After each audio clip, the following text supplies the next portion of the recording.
ប្រមូលផ្ដុំពីតិចតួចបានជាច្រើនក្នុងសម័យរាជវង្សស៊ុងខាងជើងនៅក្រៅទីក្រុងបៀនលៀងមានយុវជនម្នាក់ឈ្មោះជូជឺកំពុងធ្វើជាកូនជាងនៅក្នុងហាងសូត្រគេជាមនុស្សរហ័សរហួននិងឧស្សាហ៍ព្យាយាមប៉ុន្តែតែត្រូវបានម្ចាស់ហាងលេងសេះចំអកជូជឺការបូបលុយឯងស្អាតជាងមុខទៅទៀតតើពេលណាទើបឯងសន្សំលុយគ្រប់គ្រាន់រៀបការបានជូជឺស្ដាប់ហើយមិនខឹងទេគ្រាន់តែរយយប់ក្រោយពេលធ្វើការរួចតែងតែដកប្រាក់ទុយៗពីបេកាក់ចេញពីហៅប៉ៅហើយដាក់ចូលក្នុងពងដីឥដ្ឋក្បែរក្បាលដំណេករបស់គេដោយប្រុងប្រយ័ត្នដំបូងឡើយពងដីឥដ្ឋនេះមានតែក្រដាសប្រាក់ឬលុយស្ពាន់តិចតួចប៉ុណ្ណោះពេលខ្លះជាលុយរត់ការដែលម្ចាស់ហាងជូនពេលខ្លះជាប្រាក់ប៉ុន្មានកាក់ដែលភ្ញៀវឲ្យលើពេលជួយលើកអីវ៉ាន់ឬសូម្បីតែប្រាក់ទុយៗដែលគេបោះចេញពីប្រហោងពេលសម្អាតហាងមានម្ដងគេបានជួយលោកចាងយួនវាយយកសូត្រទៅឲ្យហើយលោកយួនវាយបានជូនរង្វាន់20កាក់បន្ថែមជូជឺក្តាប់លួយក្នុងដៃគិតចង់ទិញស្រាផឹកប៉ុន្តែពេលទៅដល់មាត់ទ្វារហាងស្រាគេក៏ត្រឡប់មកវិញគេបានដាក់លុយចូលក្នុងពងដីឥដ្ឋវិញដោយថ្នមទោះបី20កាក់តិចតួចក៏ដោយក៏ការសន្សំទុកប្រាសាជាងចៃអស់កូនជាងនៅក្នុងហាងសូត្រតែងតែលេងសើចចំអកដាក់គេលុយប៉ុន្មានកាក់នឹងធ្វើអីកៅមិនគ្រប់សំបីតែញាត់ចន្លោះធ្មេញផងជូជឺមិនដែលតបតឡាយឆ្នាំមួយក្នុងរដូវរងាពងដីឥដ្ឋនោះត្រូវបានកក់បែកប្រេះគេចាក់លុយនៅក្នុងពងរាប់មើលស្រាប់តែឃើញមានប្រាក់សជាង2តម្លឹងឯណោះគេបានយកលុយនេះទៅទិញថ្នាំឲ្យម្ដាយដែលឈឺហើយថែមទាំងទិញឲ្យរងានៅឯមួយទៀតផងម្ដាយស្ទាបឲ្យរងានោះហើយជូទឹកភ្នែកហាមថា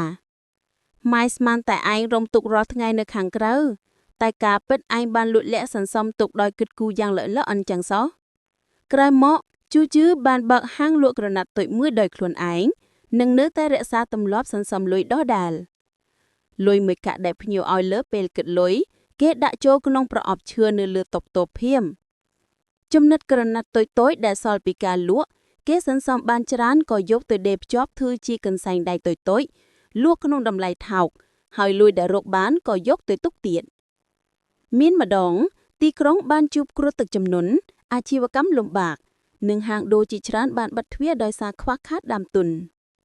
តែជូជឺពឹងផ្អែកលើប្រាក់ដែលគេបានសន្សំអស់រយៈពេលជាច្រើនឆ្នាំមិនត្រឹមតែបានរួចផុតពីគ្រាលំបាកនោះទេថែមទាំងបានទិញហាងក្បែរខាងក្នុងតម្លៃថោកទៀតផងធ្វើឲ្យអាជីវកម្មរបស់គេកាន់តែរីកចម្រើនច្រើនឆ្នាំក្រោយមកជូជឺបានក្លាយទៅជាអ្នកជំនួញក្រណាត់ដ៏ល្បីនៅក្នុងទីក្រុងមានគេសួរគេពីគន្លឹះនៃការក្លាយទៅជាអ្នកមានគេបានចង្អុលទៅពងដីឥដ្ឋចាស់មួយនៅលើតុបតូបគឺជាពងដីឥដ្ឋដែលគេធ្លាប់ដាក់ប្រាក់ទុយៗកាលទីមុននឹងហើយញញឹមនិយាយថាអ្នកមើលពងដីឥដ្ឋញីដំបងឡើយវាផ្ទុកបានតែប្រមាណកាក់ប៉ុណ្ណោះប៉ុន្តែយូរទៅប្រាក់ទុយៗអាចក្លាយជាដុំប្រាក់ធំហើយលុយតិចតួចអាចក្លាយទៅជាលុយច្រើនបានតើនៅលើលោកនេះមានរឿងអ្វីដែលអាចសម្រេចបានភ្លាមឯណាគ្រាន់តែជាការប្រមូលផ្ដុំចំណូលទុយៗដែលមិនឃឿនម្ដងបន្តិចរាល់ថ្ងៃប្រមូលផ្ដុំពីតិចតួចបានជាច្រើនសំដៅទៅលើការប្រមូលផ្ដុំជាបន្តិចបន្ទាប់ពីដំណក់ទុយនោះអាចផ្លាស់ប្ដូរពីតិចទៅច្រើនការប្រមូលផ្ដុំពីតិចតួចជាបណ្ដានឹងคล้ายទៅជាច្រើនរឿងនេះបានប្រាប់យើងថាសមិទ្ធភាពទាំងអស់មិនមែនកាត់ឡើងត្រឹមតែមួយថ្ងៃនោះទេមិនថាការប្រមូលផ្ដុំទ្រព្យសម្បត្តិការស្រូបយកចំណេះដឹងឬការផឹកហាត់ជំនាញអ្វីនោះទេសុទ្ធតែមិនអាចកាត់ផ្ដាច់បានពីការចាប់ផ្ដើមពីចំណុចតូចៗពឹងផ្អែកលើការតស៊ូព្យាយាមមិនរាថយដើម្បីប្រមូលផ្ដុំជាបណ្ដាមិនបាច់មើលងាយការរីកចម្រើននិងលទ្ធផលតូចៗទាំងអស់នោះទេវាប្រៀបដូចជាប្រាក់តូចៗដែលសន្សំនៅក្នុងពងដីឥដ្ឋមើលទៅហាក់ដូចជាមិនសូវសំខាន់ប៉ុន្តែដោយសារការប្រមូលផ្ដុំពីមួយថ្ងៃទៅមួយថ្ងៃអាចប្រមូលផ្ដុំបានជាកម្លាំងដ៏ធំមួយមានតែការខំប្រឹងប្រែងដោយមនុស្សធម៌និងការប្រមូលផ្ដុំជាបន្តប៉ុណ្ណោះ